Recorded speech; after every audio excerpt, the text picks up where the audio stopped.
Olá, sejam todos e todas muito bem-vindos, muito bem-vindas à segunda edição da Semana do Fundamental 2, da Coordenadoria de Ensino Fundamental aqui do município do Rio de Janeiro. Esse ano, o tema central da nossa atividade, do nosso encontro, são os territórios educativos. Como todas as nossas escolas, todas as nossas coordenadorias regionais de educação podem pensar os seus próprios territórios como grandes potências narrativas, potências de encantamento, potências de poesia. Foi uma honra poder organizar, junto com a equipe da Gerência de Anos Finais, todas essas atividades que contemplaram esses últimos 2 dias aí de atividades da Semana do Fundamental 2. E hoje a gente traz a mesa temática que vai abordar a literatura como território educativo. Eu espero que durante as nossas manhãs os professores, as professoras, os CPs, os diretores, todos estejam podendo aproveitar as nossas vivências práticas nos territórios diferentes da nossa cidade e que agora, no turno da tarde, a gente para pensar um pouco mais sobre esses painéis temáticos e no turno da noite também com mesas muito especiais. Meu nome é Pedro Bárbara, eu sou professor de artes cênicas, eu também estou gerente dos anos finais dentro da Coordenadoria de Ensino Fundamental. A nossa mesa temática de hoje, como eu anunciei, vai falar sobre literatura. E para isso, para poder deixar essa conversa mais rica, mais colorida, nós preparamos aí um time bem interessante e com falas muito diversas para que a gente possa abraçar a literatura como território educativo de uma maneira plural, engajada, interessante e dinâmica. Enfim, sem mais delongas, vou compor aí a nossa mesa de hoje. Eu chamo primeiramente aí a professora Ana Paula Ferraz. Tudo bem, Ana Paula? Ana Paula que vem lá da terceira CRE. Obrigado por ter topado aí esse desafio de compor essa mesa com a gente. Trago também a professora Georgina Martins. Tudo bem, Georgina? Trago também o professor, escritor Rafael Pinheiro, para compor também aí uma mesa super colorida, como eu falei que ela ia ser, bem diferente. E por fim, o professor Gustavo Castro, que trabalha na gerência de leitura, junto comigo lá na Coordenadoria de Ensino Fundamental. Bom, a dinâmica da nossa mesa vai ser mais ou menos assim. Eu tenho algumas perguntas, provocações, inspirações aí para fazer para cada um dos nossos participantes. E aí, cada uma dessas pessoas vai poder também debater, discutir, levantar aí questões que sejam importantes do ponto de vista de cada um, de cada uma, a partir daquilo que todos e todas aqui escrevem, porque são todos e todas escritoras. Bom, vou começar chamando aí para a nossa mesa, para uma fala mais particular, umas considerações iniciais, a professora Paula Ferraz. Paulinha, que é pedagoga, professora antirracista da SME há 24 anos, poeta, escritora, contadora de histórias infanto-juvenis e afro-referenciadas. Tudo bem, Paulinha? Estava com o microfone fechado. Está me ouvindo bem? Tudo ótimo. Muito obrigada pelo convite. E vamos conversar, vamos trocar. Vamos trocar.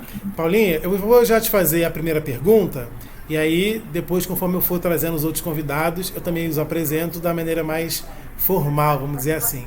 A minha primeira provocação é muito pessoal, e aí também todo mundo vai poder responder.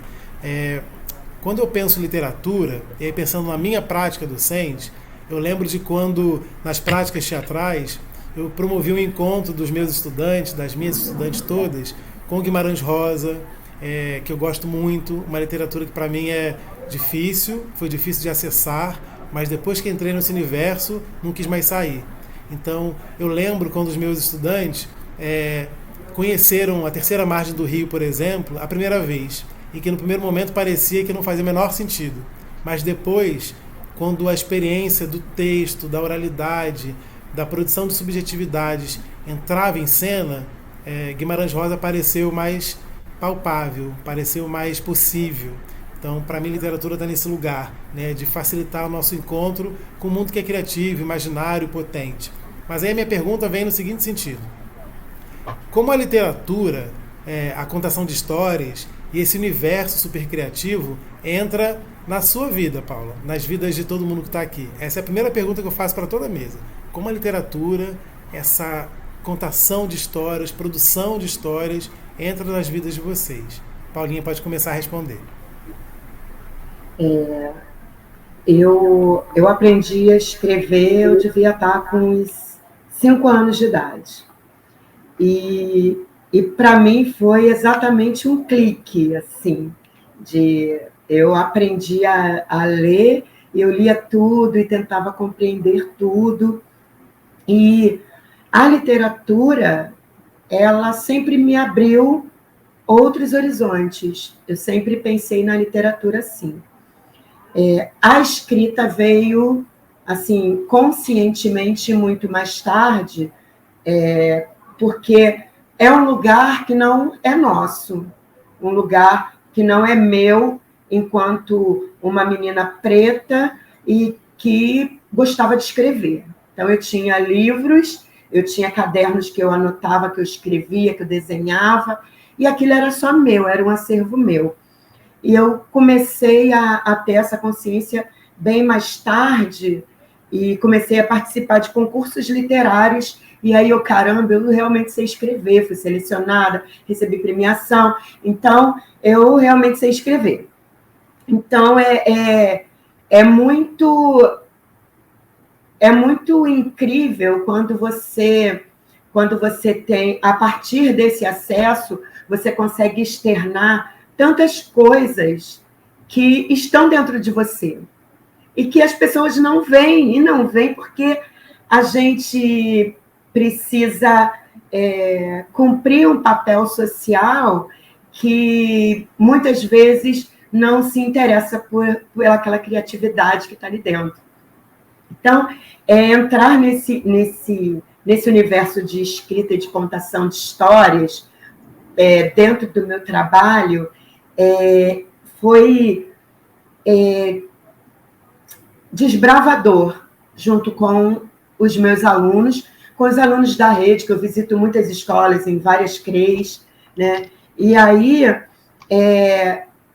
fazer com que essa criança se veja dentro dessa história, com que ela se sinta representada, que isso também eu não tive enquanto criança, porque as histórias afro-referenciadas hoje não são as histórias que eram afro-referenciadas de 40 anos atrás, que eu já estou na casa dos 50. Antes, as histórias eram muito estigmatizadas ali, com o papel do negro sempre dentro de um universo marginalizado. E hoje há uma preocupação, né, do mercado de editoração, dos escritores, da ilustração, para que essas crianças possam se ver dentro dessas histórias. E isso a gente precisa normalizar. E isso não é só para criança que é pretinha, é para todo mundo. É para sensibilizar as relações étnico-raciais, né? Que não deveriam ser étnico-raciais, deveriam ser relações sociais, relações de afeto. Então, poder trabalhar hoje com as crianças com livros que trazem essas referências, né? Me dá um quentinho aí no coração, porque a gente sempre escuta assim, coisas lindas dele, sabe? E a gente pode, inclusive, ir repensando em tudo que a gente pode melhorar e também cobrar desse espaço, né, de escrita, o que a gente precisa para essas crianças que estão ali para receber. Então, dentro da literatura, eu fui me vendo assim. Eu fui me vendo, inclusive, de novo, criança, quando eu leio e conto história para as minhas crianças, eu penso, é assim que eu gostaria que fosse comigo, é assim que eu gostaria de ter aprendido. E eles vão ter aí um caminho pela frente para vivenciar isso.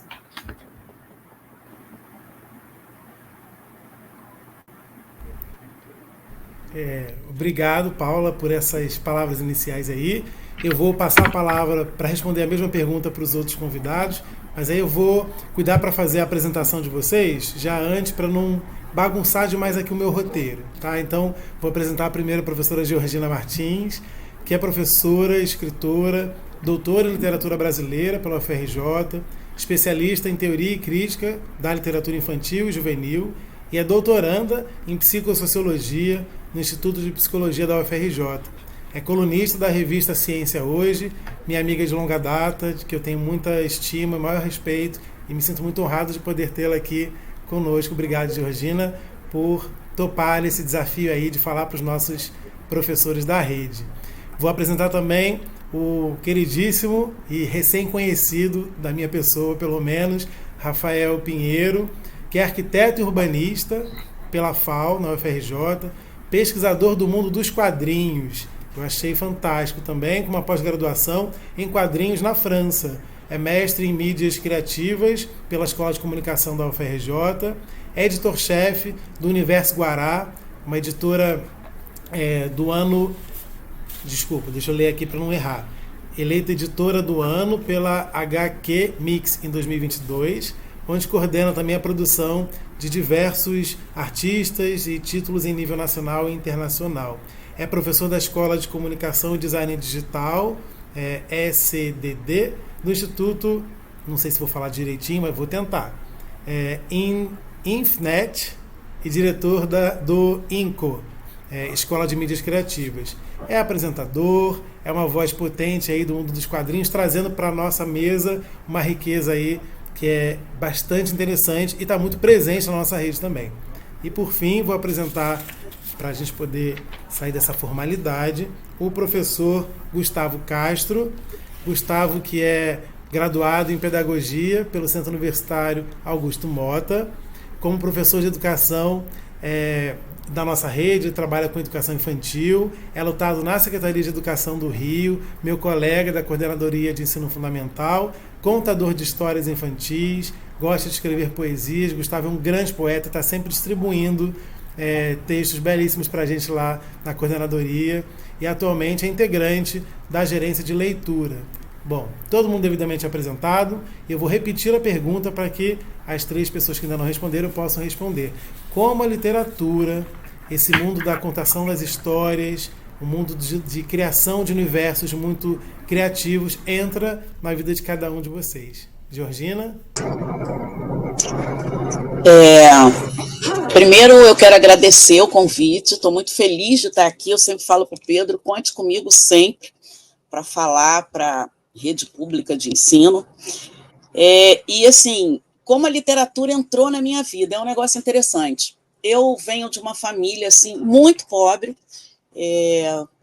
mesmo. Cada vez eu me surpreendo quando eu fico lembrando, ou quando a minha mãe contava, eu falava assim, caramba, mas eu era muito mais pobre do que eu achava que eu era, entendeu? Cada vez que ela falava uma coisa, né, porque ela faleceu há um ano, eu lembro, caramba, minha mãe e meu pai minha mãe não aprendeu a ler com 15 anos em casa de família, que ela foi empregada doméstica.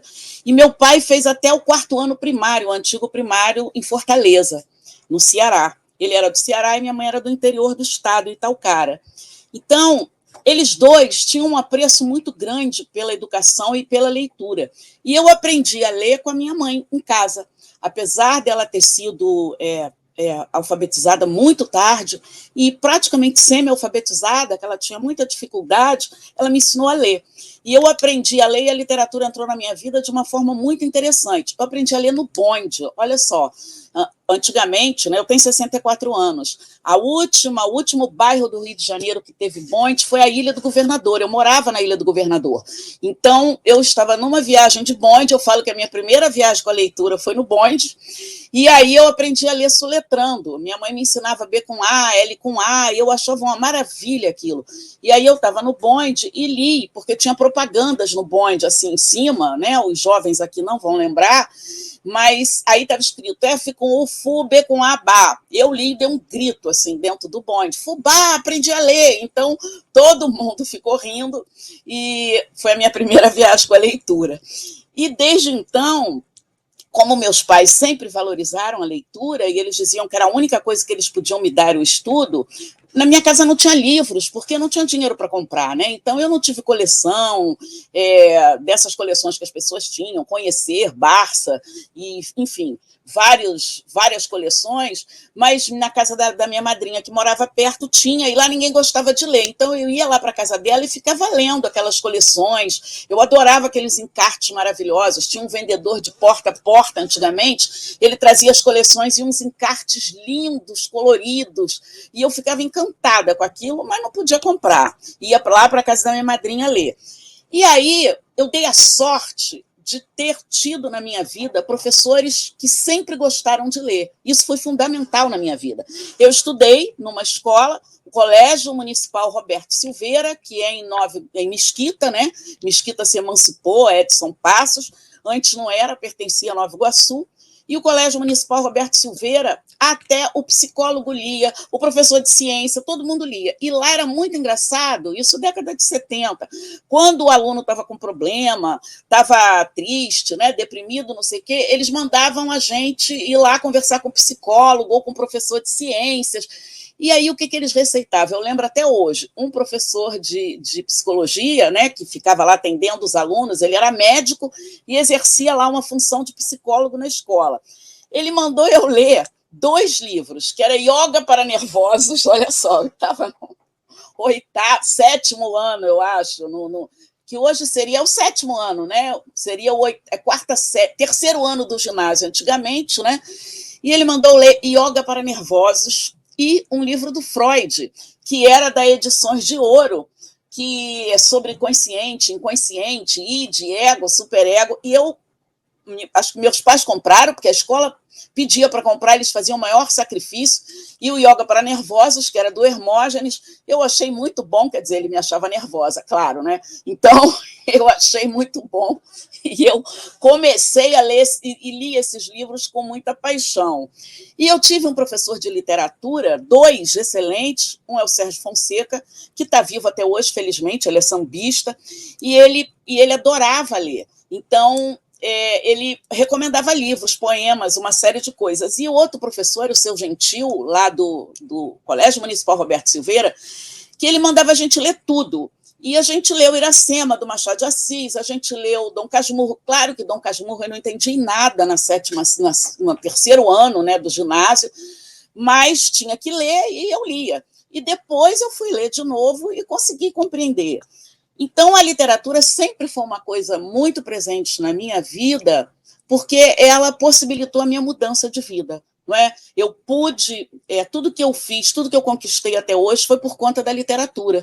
Eu fiz letras na UFRJ, depois eu fui trabalhar na própria UFRJ, trabalhando com literatura, fiz a especialização em literatura infantil, e a literatura, para mim, é fundamental. Assim, a literatura é um alimento da alma, é um alimento do espírito, porque pela literatura a gente consegue se colocar no lugar do outro.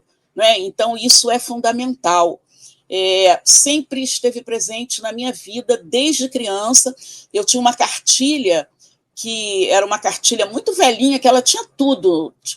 Tinha desde quem descobriu o Brasil, até os principais colonizadores, não falava assim, claro, né, mas falava de outro jeito, e era uma cartilha que misturava tudo. Isso era a época da ditadura. Mas ela misturava, ela tinha... chamava de Educação Moral e Cívica, mas ela tinha poemas ali. Então, tinha poemas dos meus 8 anos, meus 8 anos, gente, do poeta perto de São João da Barra. Enfim, vou lembrar o nome dele, pelo amor de Deus. Tinha poemas do Castro Alves, que eu amava, poemas do Manuel Bandeira, poemas do Olavo Bilac. E, assim, então, eu, com literatura... eu não tinha televisão, eu fui ter televisão na minha casa, eu tinha 14 anos. Então, o que eu fazia? Eu lia, né? Ou brincava na rua com as amigas, e à tarde eu sentava e lia. Então, quando meu pai... os livros da escola, porque na época não existia programa de governo que comprasse livro para as escolas. Então, todo livro da escola, meu pai era camelô, todo livro que a escola pedia, ele comprava, e eu ficava lendo esses livros, né? Eu agradeço de só ter tido televisão com 14 anos. Então, na época, eu achava horroroso, ia ver televisão na casa dos outros. Mas isso foi muito bom para eu gostar de ler, né? Casimiro de Abreu, isso, Casimiro de Abreu. Era o escritor preferido da minha mãe. Então, eu acho que muita coisa compete com a leitura, né? E na minha época não tinha nada. Eu morava num bairro que no início não tinha nem luz, então para ler era lampião, luz de lampião, e vocês vão pensar assim, nossa, ela é muito velha. Eu sou um pouco, tá? Eu tenho 64 anos, então... Mas eu vi isso tudo, porque é diferente, né? Morar em Mesquita é diferente, porque Mesquita era longe de tudo, então não tinha luz no bairro. Depois é que eles colocaram, depois é que a Light ligou a luz lá. Mas é isso, aí a literatura, ela está na minha vida desde sempre, desde sempre.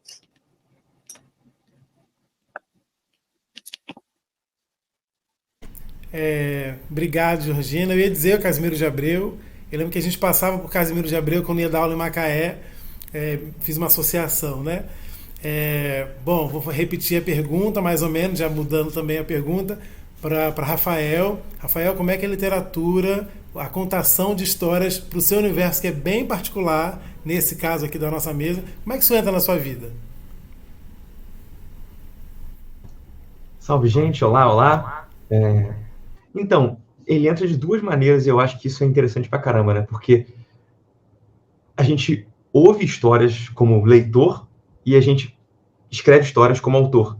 Eu acho que são duas formas diferentes de lidar com a mesma coisa e são formas que trazem elementos diferentes pra gente. Eu acho que, como leitor, é uma forma da gente estar onde não esteve, de ver o que a gente não viu e visitar lugares, visitar épocas.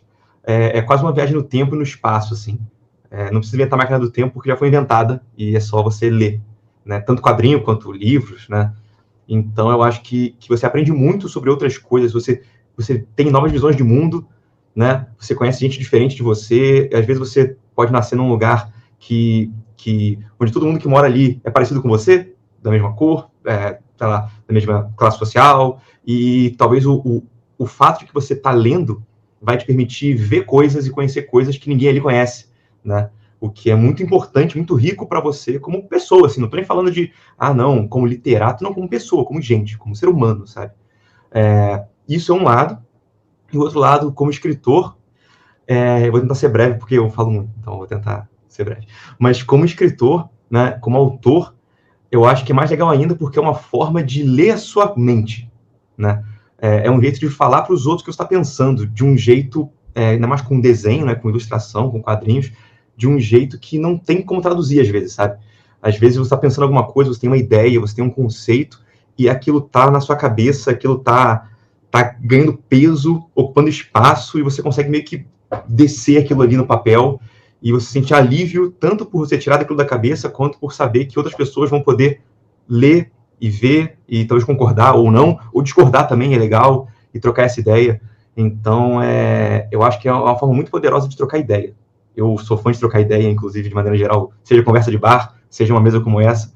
Eu acho que você fazer isso no papel é uma forma de trocar ideia, não só através de pessoas que estão aqui se conhecendo, mas de gerações, de países diferentes, de lugares diferentes, de línguas diferentes, se for o caso. Eu acho que é isso, uma forma de troca, na verdade. E eu sou apaixonado, né? Acabei me apaixonando por fazer isso e por não só consumir, mas também produzir. Eu acho que todo quadrinista é colecionador de alguma forma, porque a gente acaba lendo, e qualquer autor também é colecionador de livros, porque a gente tem que ler muito para fazer, né? Não adianta o cara falar, não, quero ser autor, mas nunca ler nada. Tem que ler, tem que ler. Então você acaba se tornando um leitor ao se tornar autor, e às vezes o contrário também, porque às vezes você começa a ler muito e fala, cara, que legal essas pessoas que expressam suas ideias dessa forma, eu também queria poder expressar as minhas, eu estou aqui com vários pensamentos, várias coisas na cabeça, não sei como dizer isso. Às vezes a pessoa tem dificuldade de falar, de conversar, de se expressar, e o papel é o lugar para isso, o desenho é o lugar para isso. Então, é isso, forma de ver o mundo, e eu me sinto uma pessoa muito mais plural, muito mais aberta a várias coisas do que meus pais ou do que meus amigos, que eu cresci junto, porque eu li muita coisa. E façam o mesmo, é isso. Obrigado, Rafa. Acho que é por aí mesmo. Gostei muito da imagem de ler a própria mente, porque quando a gente escreve, a gente está tentando imprimir para o mundo alguma coisa que está só aqui Total. dentro, né? Total. Acho que essa é uma imagem muito interessante.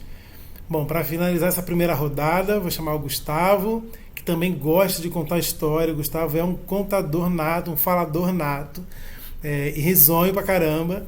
Gustavo, como é que a literatura, o universo das contações de histórias entra na sua vida? Já começa. Bom, Gustavo, como o Pedro bem disse, é professor das infâncias, né? E integrante da gerência de leitura. Na minha vida, Pedro, tudo e foi muito tardio.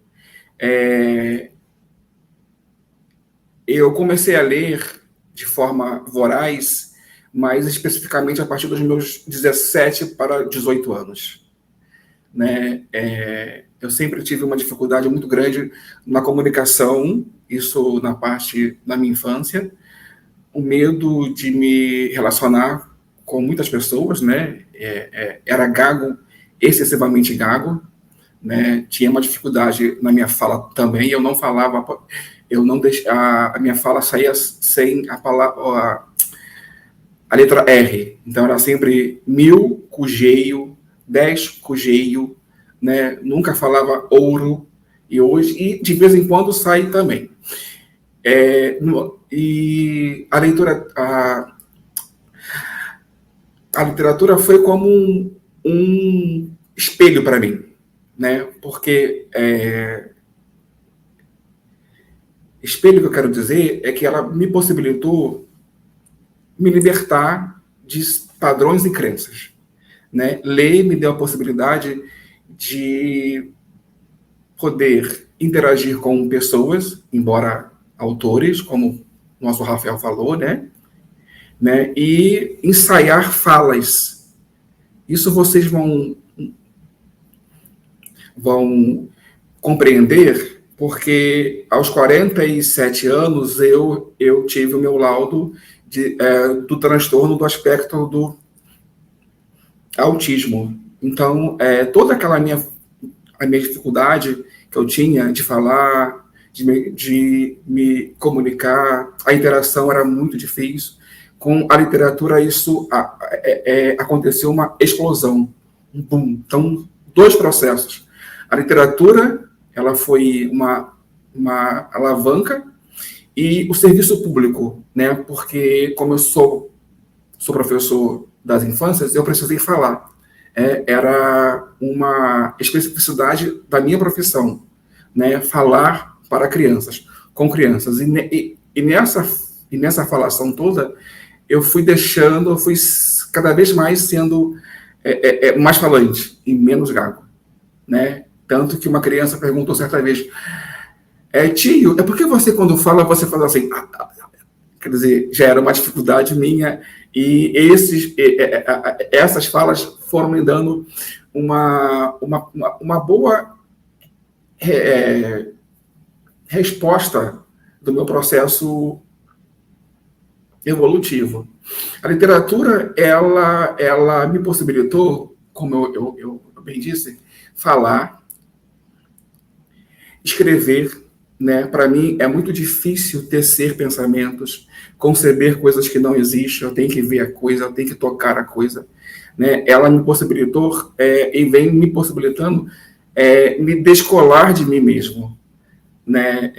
E é um processo desafiador. Então, todo dia eu preciso, dentro de 10 minutos, escrever alguma coisa, nem que seja o meu nome, aonde eu estou, o que eu estou fazendo, o que eu estou pensando agora, né? Um outro aspecto também que eu sempre gosto de falar é que a literatura, ela me humanizou, né? Então, eu gosto muito dos escritos do Antônio Cândido, né? Porque ele fala de uma forma que ele coloca a literatura como algo que faz que você se sinta de fato um ser humano. É um direito tal qual sem o qual você não consegue ser humano, ou exercer a sua cidadania, né? Você não pode optar, você não pode falar, porque está cortado.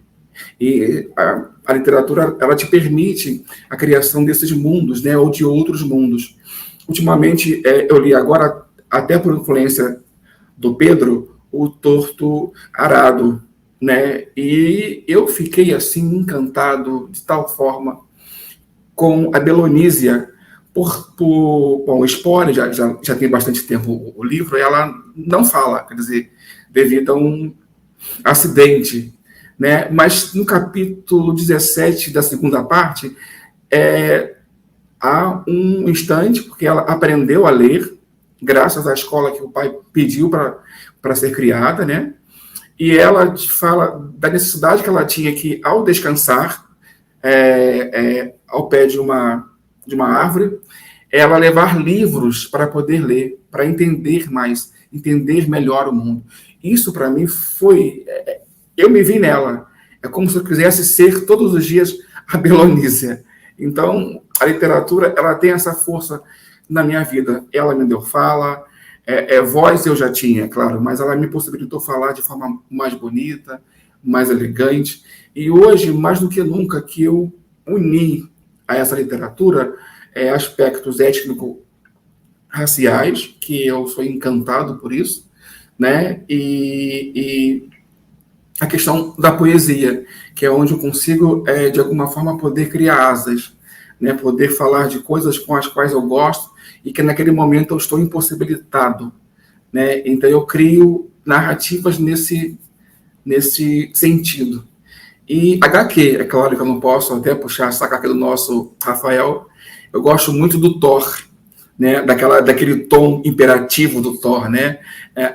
Que tem nos HQs, né? Eu gosto demais desse universo, né? Que hoje fica até mais nítido entender esses multiversos. Quer dizer, uma fala que era lá da década do século passado, e a ciência vem hoje cada vez mais confirmando o que muita coisa está sendo dita, né? E foi dita ali. Então, para mim, a literatura ela é libertadora, humanizadora e racializadora. É isso. A gente vai pegar uma segunda rodada já com uma outra pergunta.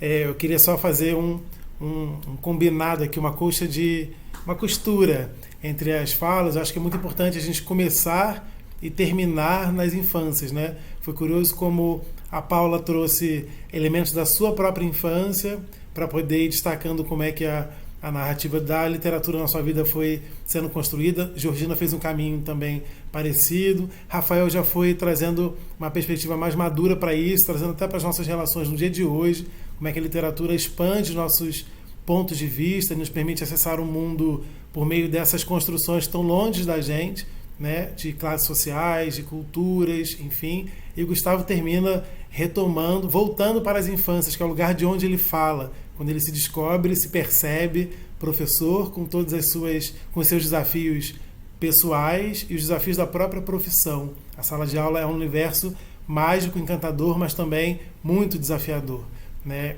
Eu não vou me estender, porque eu acho que eu quero ouvir as outras histórias, mas a literatura entra na minha vida também não foi por via familiar. Eu era a criança estranha que gostava de estudar demais, sempre fui. Eu tive o privilégio de morar na Ilha de Paquetá, porque tem muitas histórias na Ilha de Paquetá. E por ser uma ilha, uma criança, um adolescente de uma ilha, eu não estava sujeito às intempéries do mundo aqui de fora da ilha, né? Eu me sentia às vezes na caverna de Platão. Existia um mundo lá dentro da ilha que eu não conhecia o mundo de fora da ilha. Quando eu fui para fora da ilha, que eu fui perceber que o mundo era grande demais, inclusive, que eu queria conhecer ele todo. E estudei no Colégio Pedro II, que me abriu os horizontes para o mundo da literatura.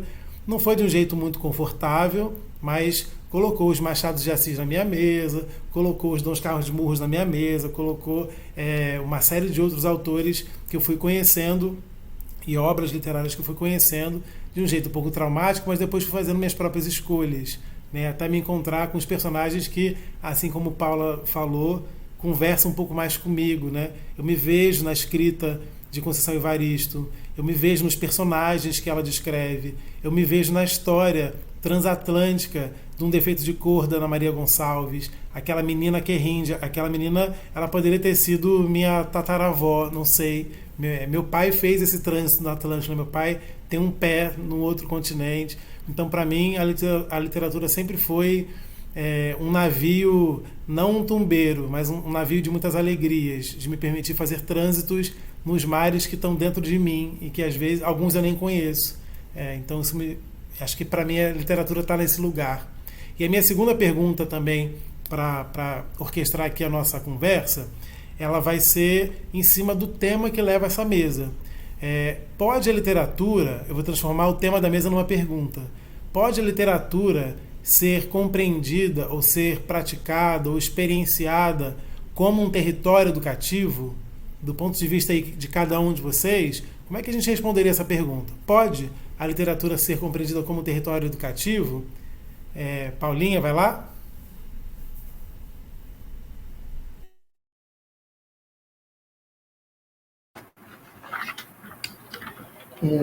Quando a gente pensa no território, né, eu quero agradecer aí a fala de vocês, que foi assim, incrível, gente. Georgina, quando falou dos meus 8 anos, eu não me lembrei do Casimiro de Abreu, mas veio na minha mente a voz da minha mãe. Que saudade que eu tenho da aurora da minha vida, da minha infância querida, que os tempos não trazem mais. E eu me lembro dele inteiro, eu tenho ele inteiro de cor, porque minha mãe recitava, apesar da minha mãe ter estudado na época, depois ela conseguiu concluir até o ensino médio, mas até a 4ª série.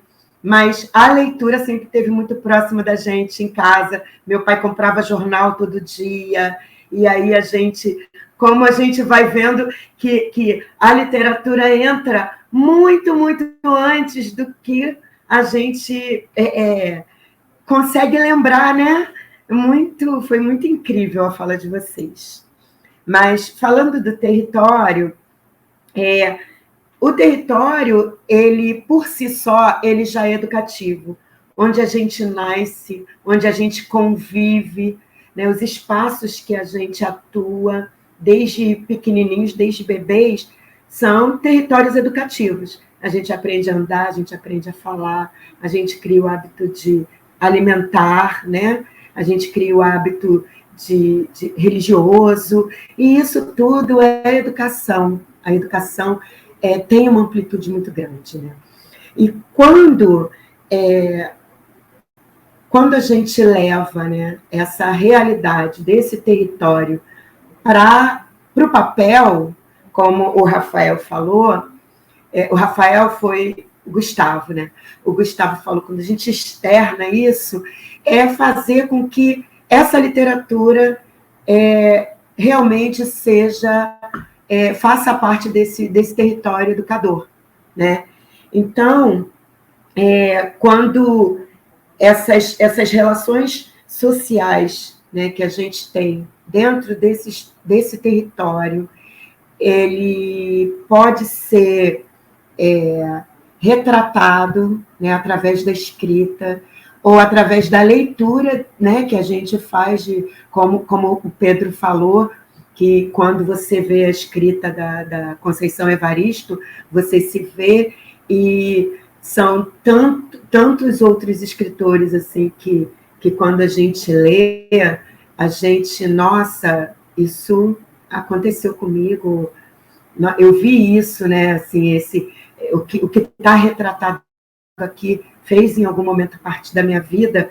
Então, essa literatura é extremamente importante. Eu faço uma oficina de escrita com as crianças, que é exatamente isso. A gente aproveita, né, a escrevivência, que foi ali pautada pela Conceição Evaristo, e fala para eles, a sua história também é história, e essa história parte da onde? Da onde ele convive, né? Que é o território que ele convive.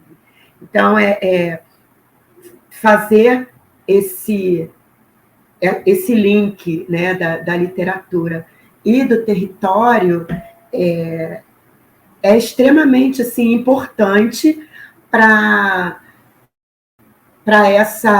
montar, né, essa história própria, essa história de vida, e que precisa ser, além de respeitada, exaltada. Precisa ser exaltada, porque cada história é importante, né? Assim, a história do bonde, de aprender a ler, de perceber que já sabia ler, e você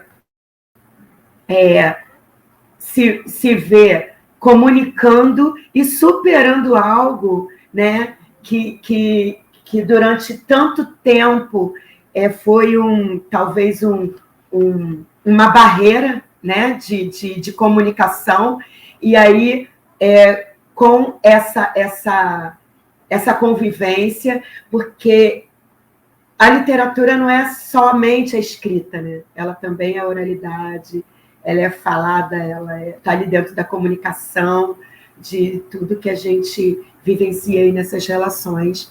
E eu acho que é isso, que a literatura ela tem essa ligação muito tênue com o território educativo. E ela é também promovida, né, por esse território. Obrigado, Paulinho. Acho que é por aí mesmo. Vou trazer Georgina para esse mesmo bonde dessa pergunta. Como é que é possível a gente pensar, então, a literatura nesse lugar de território, a literatura como território educativo? Tá, o microfone está ativo, não é? Bom, eu fico pensando sempre, eu já dei aula em todos os segmentos, né? E a gente, os professores todos, a gente tem uma que não é nenhuma lenda, às vezes é realidade, que o aluno gosta muito de ler, que a criança gosta muito de ler até chegar no 5º ano. Depois que ela chega no 5º ano, ela vai deixando os livros de lado, não é? E o que eu acho que acontece nesse período? Primeiro, a gente fala assim, quando o Pedro falou que depois que ele entendeu Guimarães Rosa, ele viu que aquilo era outra coisa, que não era um bicho de 7 cabeças. Eu acho que tem uma questão muito séria, que é a alfabetização. Para mim, a alfabetização é fundamental, é o período mais importante na formação de leitor. Se você é mal alfabetizado, tudo vai por água abaixo depois. Você não consegue ler Machado de Assis, porque o Machado de Assis tem uma sintaxe que não é para uma pessoa que foi mal alfabetizada. Então, eu acho que a alfabetização bem feita, ela vai fazer com que o aluno, quando chegar nos anos finais do ensino fundamental, ele continue gostando de ler, porque às vezes o que afasta a gente da leitura é não entender o que está lendo. Não é? Então, quando ele falou do Guimarães Rosa, eu lembro que eu fui fazer uma experiência com Guimarães Rosa com os alunos, até na época do FRJ Mar, e a gente precisou de dicionário. Por que dicionário? Porque dicionário é fundamental. Ele vai mostrar para a gente o significado de palavras que a gente não conhece. Então, quando o aluno começa a ler e ele não entende o que ele está lendo, ele precisa de um dicionário. Não é? Aí a literatura deixa de ser um território educativo, porque ele não entende o que ele está lendo, então ele vai deixar o livro de lado. Assim a gente também. Não é? Por exemplo, adultos, né, no mestrado, doutorado, a gente tem que ler um monte de escritores muito difíceis. E às vezes a gente fala, nossa, não estou entendendo nada, mas a gente vai, sabe que precisa ler, que tem que trabalhar aqueles autores, e aí você tem que lançar mão do dicionário, tem que lançar mão de outras referências. E é assim com a criança também, né, com o aluno que está nos anos finais. E, principalmente, eu falo uma coisa, a gente sempre pensa assim, o professor de educação física, né, o professor de natação, por exemplo, ele não pode ensinar a nadar se ele não souber nadar. Não tem professor de natação que ensina a nadar se ele não sabe nadar. Agora, tem um monte de professor de literatura que ensina a ler e ele não gosta de ler. Que ensina literatura, mas ele não gosta de ler. Eu conheci vários, entendeu? Então, a gente tem que mostrar para o aluno. Eu só posso convencer você de que alguma coisa é boa, sedutora, se eu mostro que aquilo me seduz. Então, se eu faço um bolo na minha casa e eu vou dar o bolo para você e vou dizer assim, olha, eu acho que esse bolo aqui tá bom, mas eu não sei bem, você já vai ficar de pé atrás para provar. Agora, se você chega na sala de aula, olha, gente, eu li um livro que vou te contar. Esse livro é tão maravilhoso, e ele vai falar disso. Por exemplo, Ponciá Vicêncio, Conceição Evaristo. Esse livro vai falar da vida dela, vai contar uma série de histórias, e aí vocês vão ver que essas histórias podem parecer com as histórias de vocês. Tem um livro também muito interessante, que é A Menina que Contava Filmes, que é uma criança que ela chega em casa e a família não tinha dinheiro. Se passa no Chile, a família não tinha dinheiro para ir ao cinema. Então, ela é escolhida pela família para ir ao cinema. Ela vai ao cinema, assiste o filme e chega em casa, ela conta o filme. E ela vai fazendo uma plateia, porque todo mundo do lugar que não tem dinheiro para ir ao cinema quer assistir o filme. Dependendo da maneira como você fala do livro, todo mundo vai querer ler aquele livro. Então, eu acho que para a literatura se tornar um território educativo, ela tem que entrar... É claro que você vai ter que ler coisas chatas depois, no ensino médio, né? A gente lê coisas chatas para fazer mestrado, doutorado, lê, claro que lê, né? Não é uma coisa prazerosa, porque também não é só prazer a leitura, é trabalho também, né? Então, eu acho que para ela se tornar um território educativo, nesse ensino fundamental, tanto nos primeiros anos quanto nos últimos, ela tem que ser prazerosa. Não é? Ela tem que capturar você, ela tem que dizer para você. Tem uma coisa muito interessante que o Roland Barthes diz, que é: o texto que o senhor está lendo tem que me dar provas de que me deseja. Não é você que tem que dar provas que deseja o texto, é o texto que tem que dar provas a você de que deseja você. Então, quando a criança pega um livro, aquele livro tem que dar provas a ela de que deseja ela, né? É o livro que quer o leitor. Então, isso é inverter, assim, não, eu quero esse livro, eu quero ler. Mas quando você começa a ler e percebe que aquele livro te capturou, que ele está dando provas de que ele deseja você, você não vai largar o livro, né? Agora, para que isso aconteça, é importante que o professor seja leitor. O professor de educação física, o professor de matemática, o professor de história. O professor de história, ele não pode não ser leitor, porque a história está lá, ele tem que ler, ele vai dar aula de história, ele tem que ler, né? Até o professor de educação física mesmo, que a gente, às vezes, tinha tanto preconceito, né, Pedro? Lembra? Quando a gente trabalhava lá no FRJ Mara, as pessoas achavam que o professor de educação física não lia, e isso é uma grande bobagem, não é? Porque você pode trabalhar com leitura, você vai contar lá a história dos exercícios, a história da educação física, tem uma série de coisas para fazer, um trabalho interdisciplinar com todos os professores que vão ali dar aula para as crianças, com a matemática, com a história, com as ciências, com o português. Isso é muito tranquilo de fazer. Então, como eu disse antes, eu estudei num colégio onde todo mundo gostava de ler, e isso foi um privilégio na minha vida, e era uma escola pública, em Mesquita, no município da Baixada Fluminense, né? Todo mundo gostava de ler, e assim, as pessoas receitavam livros, isso é que era interessante, né? Então, ela, para se tornar um território educativo, eu sempre penso nisso, o livro tem que dar provas de que me deseja. E quais livros são esses? Eu queria, sem pedir permissão, pode ser agora, para eu sugerir, falar de alguns livros para professores. Eu não estou nem falando de livros para criança, porque eu acho que quando a gente faz um trabalho com o professor tem que ser leitor. Então, são livros para professores. Um livro excelente, que é Festa no Covil, do Juan Pablo Villa-Lobos, que é um mexicano, que ele hoje mora no Brasil, acho que ainda mora. E ele vai falar de uma criança do cartel de tráfico no México, e que ela vai pedir os presentes mais inusitados para o pai. Ela quer um hipopótamo cor-de-rosa. E aí é uma menção à história do Pablo Escobar, né? Daquela coisa pompa toda. E é um livro muito interessante. Você começa a ler, você não para mais. O Peso do Pássaro Morto, da Aline Bey, que é uma autora novinha, também é um livro excelente, bom demais. O Torturado, do Itamar, que não precisa nem dizer.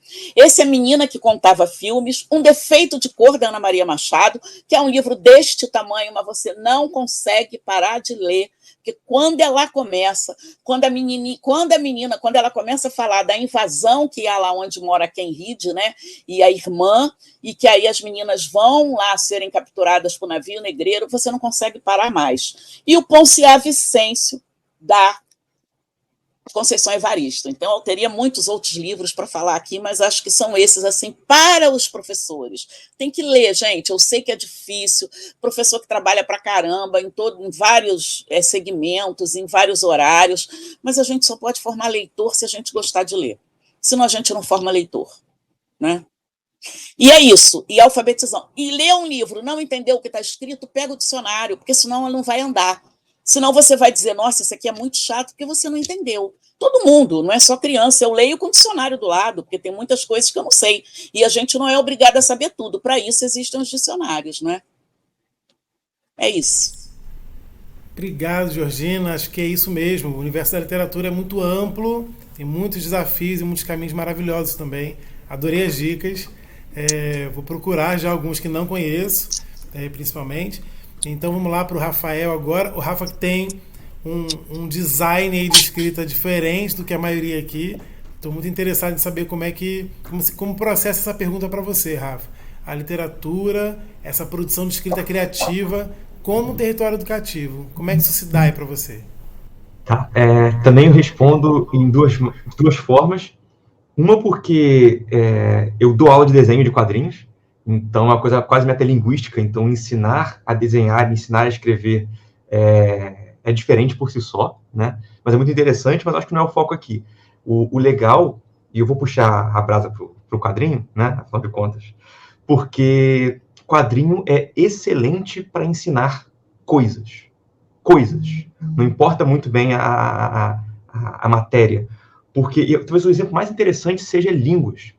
Porque a gente tem muita dificuldade ao estudar língua de identificar vocabulário com as coisas, com os verbos, com as ações. E o quadrinho, ele te permite isso, porque o balão está junto de uma ação. Então, você começa a associar palavras com ações, palavras com objetos, palavras com coisas. Então, é excelente aprender francês com Asterix, por exemplo. É sensacional, recomendo muito. Aprendam línguas lendo quadrinhos. É muito, muito bom para isso. Mas não só para isso. Porque eu acho que a gente, como sociedade, consegue se organizar porque a gente consegue contar histórias. Desde os primórdios, assim. Então, às vezes a gente quer ensinar alguma coisa para criança, para adolescente, e a criança acha um saco. Porque ela não consegue ver como aquilo se aplica, como aquilo é útil para a vida dele, entendeu? Tem coisas que são super úteis, mas que ele não sabe ainda, ele não tem nem noção que vai ser útil no futuro. Todo mundo aqui já passou por isso, que é adulto, de falar, nossa, isso aqui eu aprendi na escola e achava um saco, e agora isso faz muito sentido. E você colocar isso dentro de uma história, de uma narrativa que é interessante, torna aquilo palatável, porque, de novo, o cara pode achar um saco estudar, mas ele gosta de ouvir história, porque a gente é feito para isso. Nossa sociedade, o ser humano é feito para contar história e para ouvir história. Então, eu não quero falar de Segunda Guerra, mas eu quero falar do quadrinho do Maus, que conta um relato de um sobrevivente do campo de Auschwitz, e aí você vai ouvir aquilo, e é um quadrinho, e o cara viveu aquilo, e o pai dele estava em Auschwitz, e ele vai entrevistar o pai, e você ouve o relato, se identifica pelo personagem, e fala, cara, que foi isso na Segunda Guerra Mundial que aconteceu? Que eu não entendi.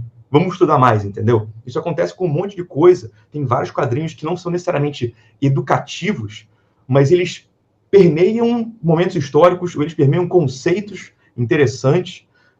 Tem o Logicomics, que é um quadrinho de filosofia e matemática, que conta a história daquele Bertrand Russell, que foi um matemático e filósofo, e a vida do cara. Só que aí você começa a ver o quadrinho e a vida do cara é interessante, sabe? E aí ele começa a falar dos conceitos dele e fala, nossa, isso aqui eu queria saber mais sobre. Então é quase como uma porta de entrada para drogas mais pesadas, sabe qual é? Então, peguem quadrinhos sobre temas diversos e leiam esses quadrinhos e vejam como você vai ter interesse pelos temas que eles abordam, de forma mais aprofundada. Não que o quadrinho seja raso, não é nem isso. É porque o quadrinho torna aquilo cativante. E às vezes estudar um assunto nem sempre tem que ser cativante. Às vezes, como até já falaram aqui, é chato. Mas o quadrinho é a parte divertida daquele assunto, entendeu? Então, professores, de maneira geral, usem quadrinhos em sala de aula, procurem quadrinhos que abordem aquele tema. Se vocês não sabem que quadrinhos fazem isso, entrem em contato comigo ou com algum quadrinista. Os quadrinistas é tudo nerd, a gente vai saber de dizer qual é o quadrinho para usar naquele conteúdo, entendeu? E tem muito, especialmente história, tem muito. Mas biologia também, matemática também, todos. Só leiam quadrinhos, gente, leiam quadrinhos. Muito bom, Rafa. Fiquei ali pensando, meu Deus, o que agora que as pessoas estão escrevendo lá no chat, quando você falou, essa é uma porta de entrada para drogas mais pesadas. Gente, por favor, né? Vamos pensar aí com o grau de subjetividade que cada um tem e vamos ser felizes. Gustavo, para você, como é que você vai pensar essa questão? A literatura pode ou deve, ou é possível que ela seja um território educativo? Como? Ela pode, ela deve, ela precisa ser. Ela deve fazer parte. É interessante, Pedro, a pergunta, porque a ideia de território, né, ela nos dá a ideia de alguma coisa que existe, né, que é determinada e que é limitada, ou que pode ser um território infindável, enfim, né, e que me permite andar, né, locomover sobre esse território, quer dizer, a ideia de percurso, né? Então, há uma ideia de percurso entre a educação, entre a literatura e a educação, né? E que, por sua vez, etimologicamente falando, percurso ele vem a ser um dos significados do currículo, né? É algo que me permite andar, um curral, né? E a ideia da escola também tem uma coisa interessante, que a escola como nós concebemos hoje, ela é uma ideia muito moderna, né? É uma escola pensada para a massa, para a grande massa, né? E também a própria ideia do currículo também, né? Há uma influência norte-americana muito grande, né? Que também é pensada para a massa. Essa ideia de massa, eu não gosto muito de falar da massa, porque eu estou nessa massa também. Eu não sou massa, eu sou ser humano, né? Nós somos seres humanos. Então, meio que coloca a gente dentro de mesmo buraco, né? Mas hoje, por conta de várias intervenções, nós temos uma teoria dentro do próprio currículo que nos permite, que é a pós-crítica, questionar, né, essa visão que vem de cima para baixo, né, e que nos impõe, às vezes, certas pressões, certos conhecimentos que não dialogam muito com o nosso dia a dia, com a nossa vida, né, com o nosso fazeres, enfim. Então, é um saber um pouco distante, né? Quando eu coloco a literatura, como, por exemplo, a fala do Rafael foi muito interessante, porque o quadrinho ele é lúdico, né? Ele é repleto de uma ludicidade e ele se encaixa perfeitamente com a vida real, né? Ele tanto se encaixa como ele também transcende isso. Por exemplo, ele falou do Maus, que viveu lá no campo, o pai, mas nós em termos de vida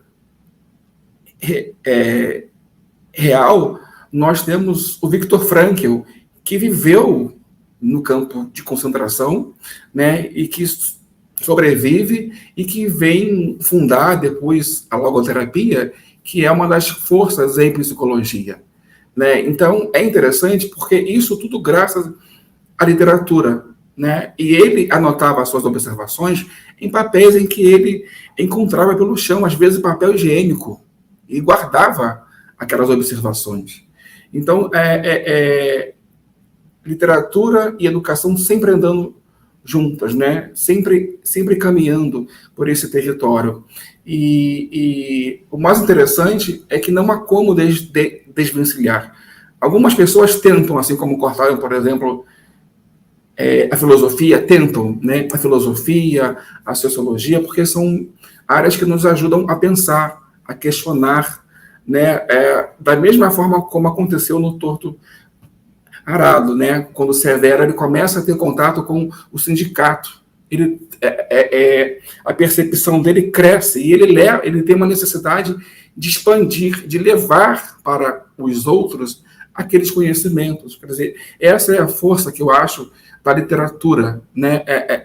Casada com a nossa vida, né? E se a gente pega um professor que consegue fazer uma mediação bonita, alegre, festiva, que ele vai considerar a curiosidade, a inventividade, né, a criatividade, que são palavras que estão dentro das diretrizes curriculares nacionais, né, as de 2013, e também até na base, mas se ele consegue trazer isso para a sua fala, para a sua performance, nossa, ele vai fazer com que aquele aluno ou com que os estudantes, tanto da educação infantil quanto ao aluno de EJA, né, vai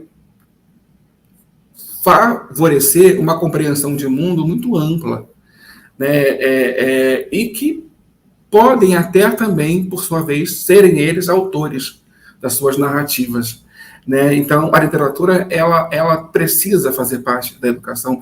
Só temos que tomar um pouco de cuidado, né? Talvez a Georgina, né, com certeza sabe, é um texto da Magda Becker-Suárez, quando ela vai falar do perigo do didatismo da literatura ou da leitura, quando você corta demais, né? E corte é tão denso que você não sabe se aquilo está no meio, se aquilo está no fim, mas para uma criança ela é capaz de perceber, ou então ela não percebe porque está muito confuso. Não se sabe se é uma introdução, não se sabe se é uma conclusão, e nem o professor, por sua vez, que é um pouco desatento, ou está, e não foi capaz de ler antes. Então, ele pode fazer uma intervenção. Então, esse didatismo ela fala sobre isso, a Lajolo também fala muito bem, né? Esse perigo para a gente preservar o texto. A Patrícia Corsino também fala muito bem disso, da importância de você, como a Georgina falou também, de você preservar a palavra. Eu não tenho que ficar traduzindo para a minha criança, né, que ordenhar, né, é o mesmo que tirar leite. Não, eu vou usar a palavra ordenhar. Aquele aluno que vai ter o seu esforço de saber que existe um dicionário que ele vai poder encontrar ali significados. Então, preservar esse significado. E, por fim, né, até aproveitando a fala da Georgina também, Georgina mesmo, né? Georgina. É interessante quando ela fala daquela fase infantil que você vê, ela foi ao encontro da literatura. Parece até que é um enigma. Ou a literatura que foi ao seu encontro, né? Porque a Evaristo Conceição vai falar que ela nasceu, mas não foi perto de livros, mas envolta por palavras, né? O mundo dela é formado por palavras, muitas irmãs, né? Ela precisou sair do seu local de nascimento para poder se constituir enquanto uma autora. Machado de Assis precisou descer o Morro do Livramento, né? A Georgina deixou Mesquita, né? Quer dizer, e tudo isso indo ao encontro da literatura.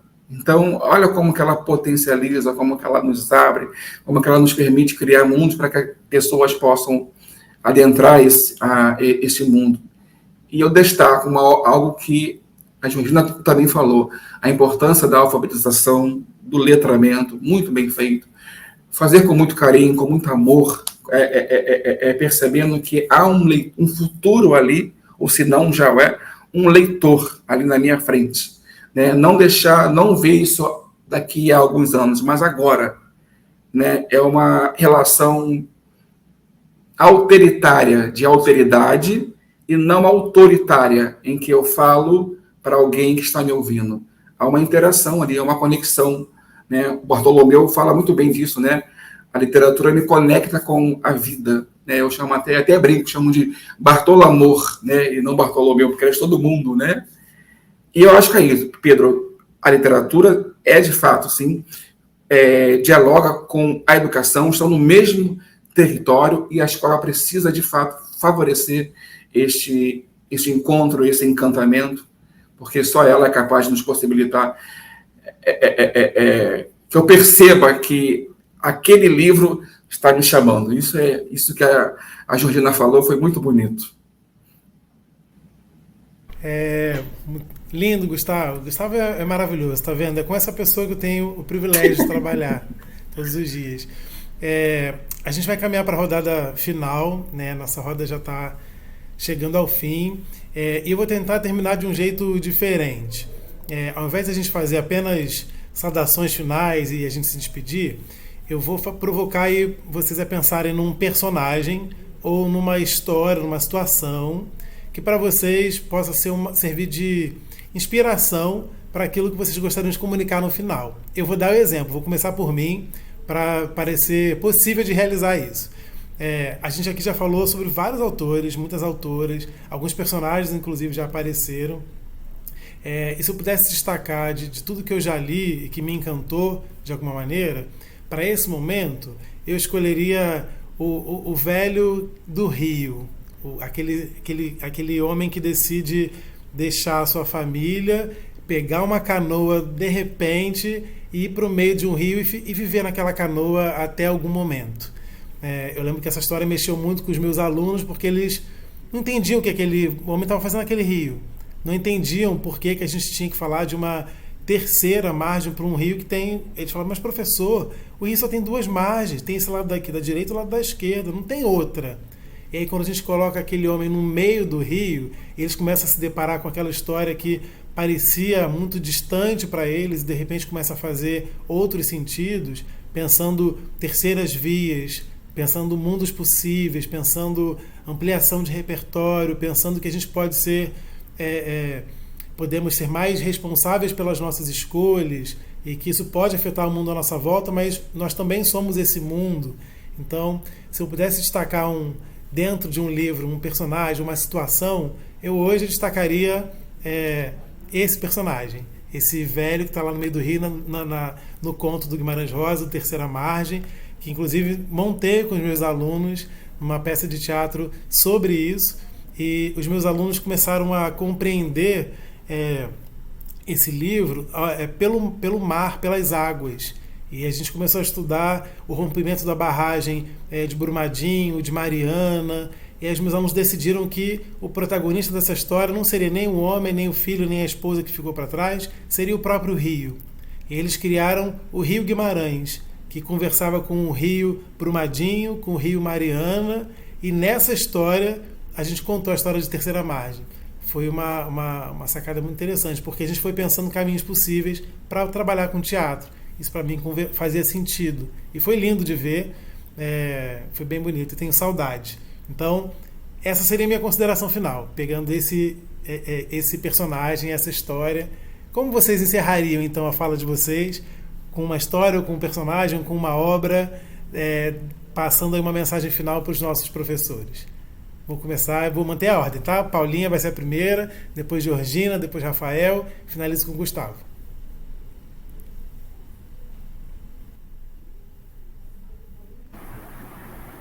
Eu tenho vários personagens que nessa rotatividade de contação de histórias, eu sempre compro e a gente analisa. Eu faço parte de um grupo que é Grupo Ujima, né, que quer dizer encontro de afeto, né? E aí a gente analisa esses escritos, né, essas histórias, para contar positivamente para as crianças, né, nas escolas. Mas eu fiz parte de um lançamento que eu acho que tem muito a ver com o nosso papo de hoje, e o nome do livro é Moleque Piranha. E é assim, é um nome que inicialmente é agressivo, né? É uma ofensa, como a gente usa corriqueiramente, né? Mas a professora chegou na sala e estava isso escrito no quadro. E ela fala, não, isso é um peixe do Pantanal. Então, vocês vão pesquisar. E quando eu fui contar a história com uma outra amiga, professora também, que é contadora maravilhosa, a gente fez um teatro ali, de que a professora chegava na sala com aquilo escrito, e todo mundo ficava meio encolhido, assim, fizemos uma arte, e a professora, vamos fazer um trabalho. Aí a gente conta, vamos pesquisar no Google, olha no seu celular tem carga e tal, vamos fazer um grupo de WhatsApp. Isso tudo é a realidade que as crianças estão tendo hoje, né? Não está no livro, mas é ali como a gente pôde ilustrar. E Piranha é uma palavra de origem indígena, vive num território, né, que é a região central do Brasil. Ela tem um papel sustentável incrível na natureza, e um dos meninos do grupo, ele desenhava, então ele criou um personagem, ele andava de skate, então o personagem tem tênis, boné virado para trás, tem o corpinho do peixe piranha, e eles fizeram vários desenhos e começaram a fazer um lambe, espalhando aquilo os desenhos pela comunidade. E o escritor, que é Renato Cafuso, ele é cria da Maré, e ele fez tudo isso pautado ali naquele território. Então, quando ele fez o lançamento dentro, né, do Complexo da Maré, na biblioteca, uma biblioteca popular que tem lá, pública, foi assim, as crianças se viram naquela história, sabe? Elas perceberam o quanto que elas podiam também desenhar, andar de skate, pesquisar, procurar no Google. Então, é o que a Georgina falou, a história que chama. Você falou, eu falei assim, gente, é recente, eu tenho vários personagens que me trazem lembranças maravilhosas, mas o Moleque Piranha recentemente me trouxe assim, esse sentimento, e que se encaixa aí, né, na questão do território educativo, né, e do quanto de potência que a gente tem explorando através da literatura, a educação. Então, eu deixo aqui o meu carinho, muito obrigada pelo convite. Vocês são incríveis, Georgina, Gustavo, Rafael, Pedro, e muito obrigada, né? Espero ter contribuído com a proposta, né, dessa gravação, e um abraço a todos. Eu tenho uma página de poesia, que é Paula com P de Poesia no Instagram. Então, quem quiser dar uma olhadinha lá, eu estou colocando lá os meus escritos, em que livro eles foram publicados, e estou tentando, aí nessa correria toda, né, ainda me aliviar, né, poetando. Um abraço, queridos. Georgina, vamos pegar carona? Bom, antes eu só queria falar uma coisinha em relação ao que o Rafael falou, né? Quando ele falou das drogas mais pesadas, a gente pode pensar nessa metáfora, né? Que no caso as drogas mais pesadas pode ser um Machado de Assis, né? Pode ser um Guimarães Rosa, né? Que aí é uma metáfora que ele utilizou para falar da leveza que os quadrinhos apresentam para você chegar até um Guimarães, um Machado, né? Que são aqueles considerados da literatura que dão medo em todo mundo, né? Então, o Pedro experimentou aí o Guimarães, né? Então, é isso. Mas, assim, personagem também, como a Paula falou, eu teria vários, mas tem uma personagem para mim que é eterna, que é a Sherazade. Né? A Sherazade é uma contadora de histórias, a Sherazade é uma rainha, né? Uma rainha não, ela é uma plebeia, que ela é escolhida pelo rei, né? E ela conta histórias para não morrer.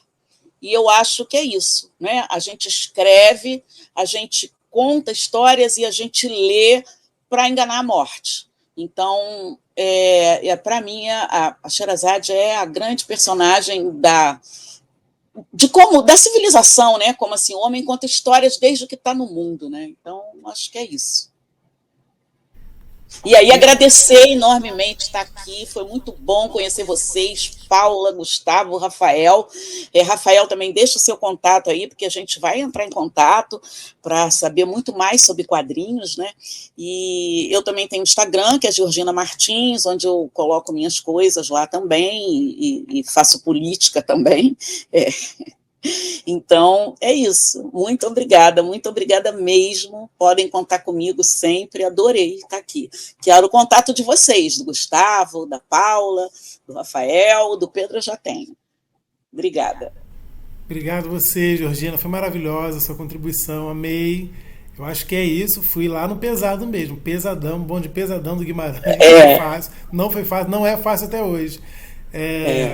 Mas achei. E Sherazade, que sacada genial. É isso. Sherazade é a super contadora, né? De muitas histórias para driblar a morte. Então, contar histórias para não ser esquecido, contar histórias para sobreviver, para permanecer. Foi muito boa a lembrança. Rafa, vamos ver o que vai sair daí. Então, eu queria quebrar um pouquinho o protocolo e, ao invés de recomendar um personagem, recomendar um lugar para que se conheça personagens.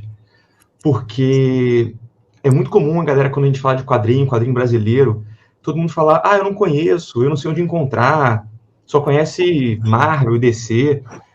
E aí eu queria divulgar, eu queria mostrar para vocês que a gente lançou um aplicativo de leitura de quadrinho de graça.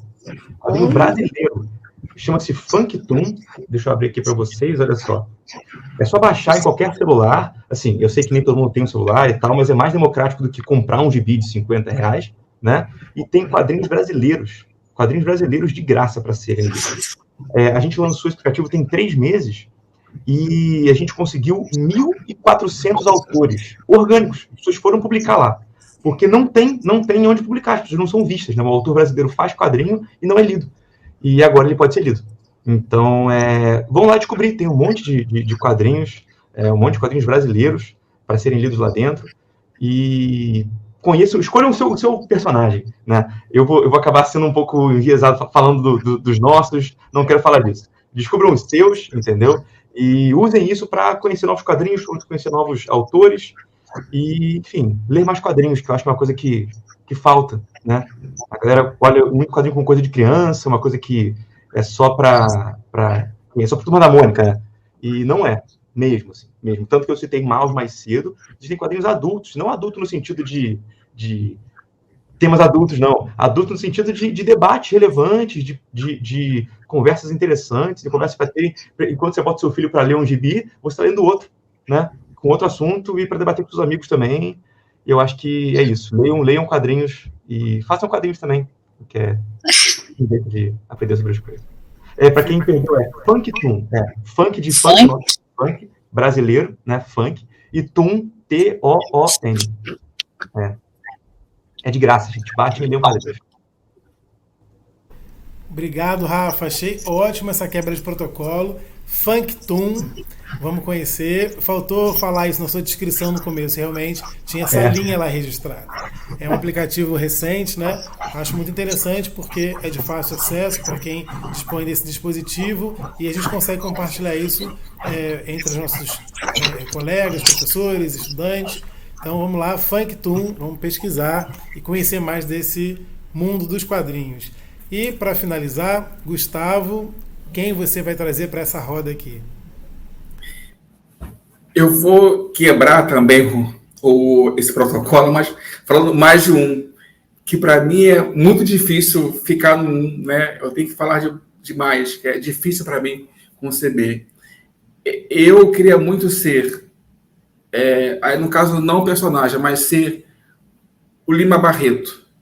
Eu queria ter aquela cabeça para poder criar e poder, como o Rafael falou, também quebrar muitos protocolos, né? Criar uma literatura que possa ser visível, né? Ser bonita e dialogar com o que nós também chamamos de periférico, né?